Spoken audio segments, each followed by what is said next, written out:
ಮಾತುಗಳಿಗೆ ನಾವು ಕಿವಿಗೊಟ್ಟು ವಿಧೇಯರಾಗಬೇಕು.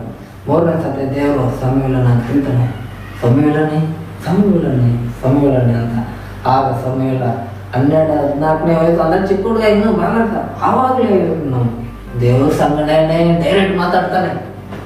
ಏನಂತಾನೆ ಸಮುವೇಲ ಅಂತ ದೇವ್ರು ಕರೆದಾಗ, ನಿನ್ನ ದಾಸನು ಕಾದಿದ್ದಾನೆ ಎಂಬುದಾಗಿ ದೇವ್ರ ಸಂಗಡ ವಿಧೇಯತೆ ರೂಪದಲ್ಲಿ ಅವನು ಮಾತನಾಡ್ತಾನೆ. ಹಲ್ಲೆಲೂಯಾ.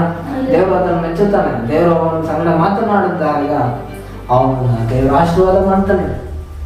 ಇಡೀ ಬೈಬಲಲ್ಲಿ ಅನೇಕ ಪ್ರವಾದಿಗಳು ಬರ್ತಾರೆ. ಕೆಲವು ಪ್ರವಾದಿಗಳು ಮಾಡಿದ ಎಲ್ಲ ಪ್ರವಾದನೆಗಳಲ್ಲಿ ಈ ಸಮಯಗಳನ್ನು ಕೂಡ ಪ್ರವಾದನೆಯನ್ನು ನುಡಿತಾನೆ. ಆಮೇಲೆ ಹಲ್ಲೆಲೂಯಾ. ಪ್ರವಾದಿ ಅಂದ್ರೆ ಏನು, ಮುಂದೆ ಏನು ನಡೀತು ಅದನ್ನ ಇವತ್ತೇ ಹೇಳಿ ಮುಗಿಸೋನೆ ಅವನೇ ಪ್ರವಾದಿ. ಹಲ್ಲೆಲೂಯಾ.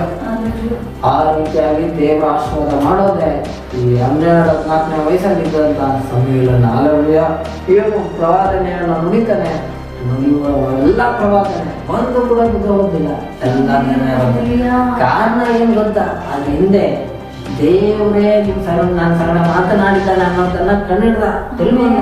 ಆಮೇಲೆ ಯಾವ ರೀತಿ ಮಾತಾಡೋ ಡೈರೆಕ್ಟ್ ದೇವ್ರ ಜೊತೆಗೆ ಮಾತಾಡ್ಬಿಟ್ಟ.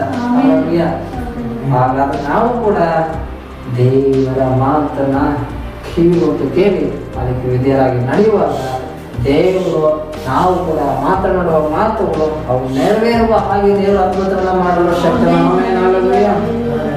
ಅದಕ್ಕೆ